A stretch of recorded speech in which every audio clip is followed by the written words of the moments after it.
कौन है ये खाटू श्याम जी? 3 बाण से पूरा महाभारत समाप्त करने का काम संकल्प ले रखा था। कौन? बर्बरीक जी ने 3 बाण से सारा युद्ध समाप्त। भगवान ने कहा, अच्छा यदि इस पीपल के पत्ते पर तुमने 1 बाण से छेद कर दिया तो मैं मान लूंगा कि तुम 3 बाण से पूरा महाभारत जीत लोगे या समाप्त कर दोगे। ठीक है। एक पांव के नीचे पत्ता दबा लिया भगवान ने और बाण चलाया। श्री बर्बरीक जी ने चलाया बाण। 1 बाण से सारे पत्तों में छेद हो गया। आश्चर्य मानेंगे आप लोग कि हरियाणा में आज भी कुरुक्षेत्र के पास वह गांव आज भी है और वह पीपल का पेड़ आज भी है, जिसके आज भी उस पीपल के हर पत्ते पर आज भी छेद हैं। मतलब जब नया पीपल का नया पत्ता निकलता है उसमें आज भी छेद है। आज भी आप जाकर देख सकते हैं।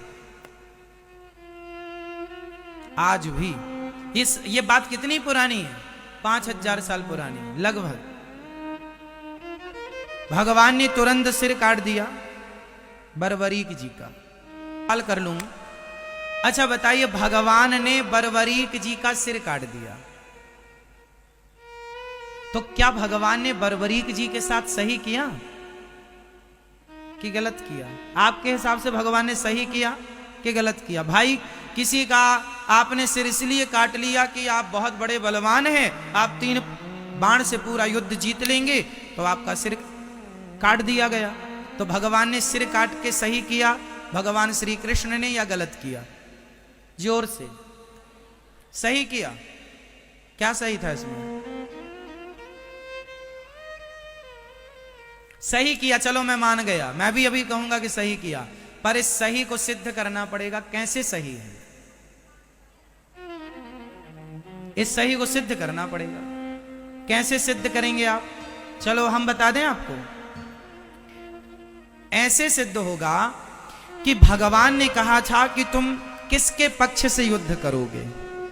बर्बरीक जी ने कहा जो हारेगा मैं उसके पक्ष से युद्ध करूंगा। तो भगवान को पता था कि कौरव हारेंगे, और कौरव हारेंगे तो यह कौरवों के पक्ष से युद्ध करेगा। और कौरवों के पक्ष में यदि इतना बड़ा योद्धा खड़ा हो जाएगा तो कौरवों की शक्ति बढ़ जाएगी। और ये कौरव वही लोग हैं जो भरी सभा में एक नारी का अपमान करते हैं कपड़े उतार कर। तो ऐसे दुष्टों की सेना में ये जाकर उनका बल बढ़ाएं, इसलिए भगवान ने ना चाह करके भी सिर काट दिया। और सिर काटा। भगवान ने कहा, बर्बरीक बताओ मैं तुम्हारी क्या अभिलाषा पूरी करूं? अच्छा सिर कटने के बाद कोई जिंदा रहेगा क्या? बोलो। पर भगवान ने बर्बरीक जी को जिंदा रखा ना, क्योंकि भगवान के हाथ में मृत्यु है साहब। भगवान मरे को जिंदा कर सकते हैं। बताइए भगवान श्री कृष्ण ने किस मरे आदमी को जिंदा किया था? बताओ आप। वो कौन है जिसको भगवान ने जिंदा? बताओ। हाँ मैया बताओ मेरी मां। भगवान श्री कृष्ण ने वो कौन है जिसे मरे हुए को जीवित किया था?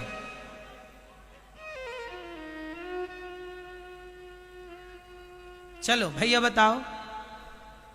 नहीं, अभिमन्यु को नहीं जिंदा किया था, उनके पुत्र परीक्षित को। हाँ ये ठीक है आपकी बात, गर्भ में रक्षा की थी भगवान ने।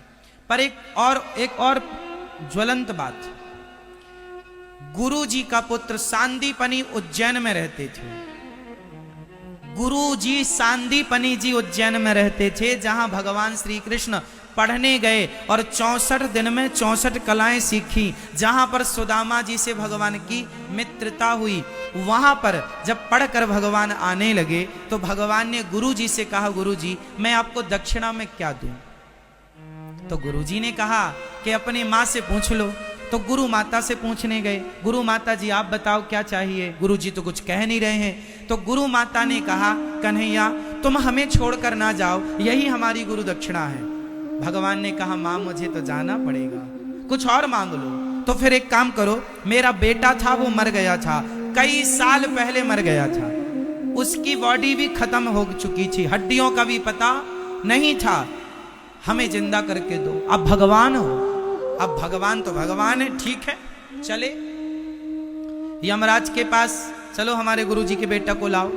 महाराज बेटा की आत्मा तो है, सूक्ष्म शरीर तो है, शरीर का आता पता नहीं है। भगवान बोले शरीर हम बनाएंगे, लाओ। शरीर आत्मा ली, सूक्ष्म शरीर लिया, और भगवान है वो साहब, भगवान है जो एक उंगली से पहाड़ उठाने की ताकत। उन्हें सामान्य पुरुष ना कहा करो, सामान्य इंसान सामान्य पुरुष मानना भी अपराध है।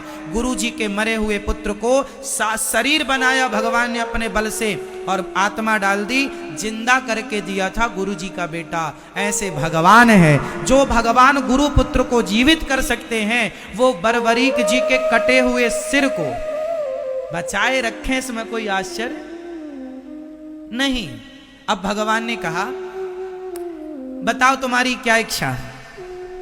बरबरीक ने कहा मैं आपके हाथ से मरना चाहता था, इसलिए मैंने जिद की आपसे, मैं आपके हाथ से मृत्यु चाहता था। भगवान बोले अब तुम मरोगे नहीं, इच्छा बताओ। बोले मैं महाभारत देखना चाहता हूं कि इस महाभारत में कौन योद्धा है। एक पर्वत के शिखर पर भगवान ने रख दिया कटा हुआ सिर, और कहा कि अब तुम्हें दर्द नहीं होगा, पीड़ा नहीं होगी, कोई कष्ट नहीं होगा।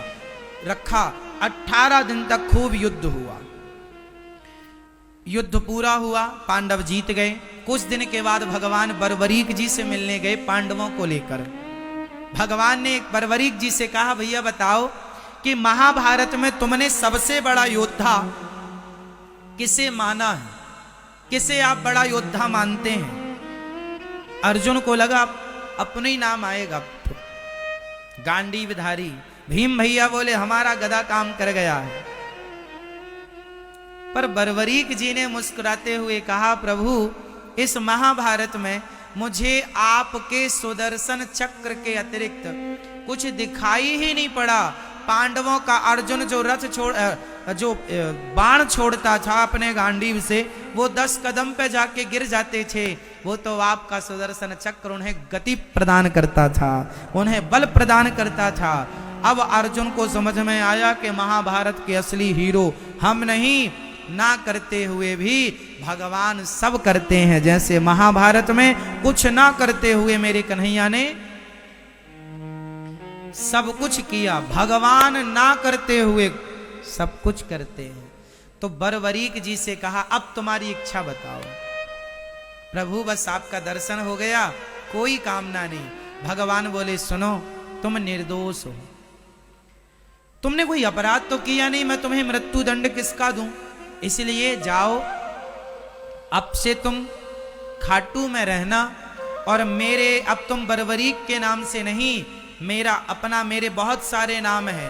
गोविंद है, गोपाल है, मनमोहन है, मदन मुरारी है, गिरिवरधारी है, दामोदर है। इनमें एक नाम है मेरा श्याम सुंदर। तो जो श्याम नाम है वह श्याम नाम मैं तुम्हें प्रदान करता हूं।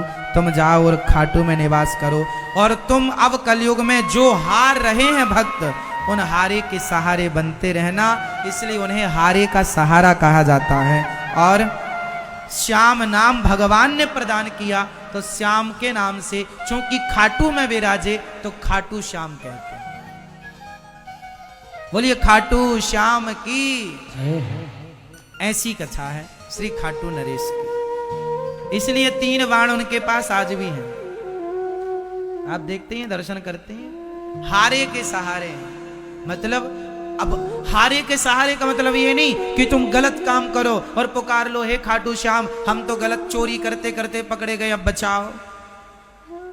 ऐसे हारे का सहारा नहीं है, जो सच के रास्ते पर हैं। और यदि उन्हें कोई कष्ट है तो भगवान चाहे आप कृष्ण नाम को पुकार लो, राम नाम को पुकार लो, खाटू श्याम नाम को पुकार लो, गोविंद देव जी को पुकार लो, जो सच्चे मन से जिनको पुकारेंगे, क्योंकि सब एक ही है, तो आप पुकार लें, भगवान उस रूप में आकर के आपकी मदद करते हैं। इसलिए आपको पहले सच्चा बनना पड़ेगा। भगवान सत्य के साथी हैं, झूठ के साथी नहीं है। झूठ का साथ बरबरीक देने चले थे तो भगवान ने उनका भी सिर काट दिया, हाँ या ना। इसलिए भगवान सत्य का साथ देते हैं, झूठ का नहीं। अब आप सोचेंगे हम झूठा काम करें और भगवान रक्षा करें, इसलिए सच्चे काम करिए और आगे बढ़ते रहिए। तो ये भगवान आनंद के सागर हैं।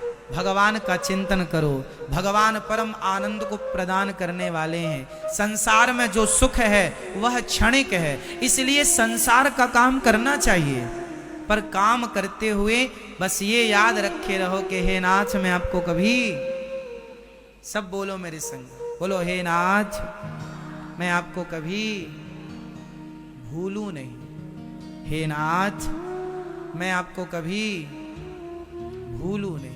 सदा भगवान का स्मरण। ऐसे भगवान सतचित आनंद विश्व की उत्पत्ति पालन संहार करने वाले ऐसे भगवान श्री कृष्ण को, राधा सहित श्री कृष्ण भगवान को हम बारंबार नमस्कार करते हैं। श्री कृष्णाय वयम नुमः।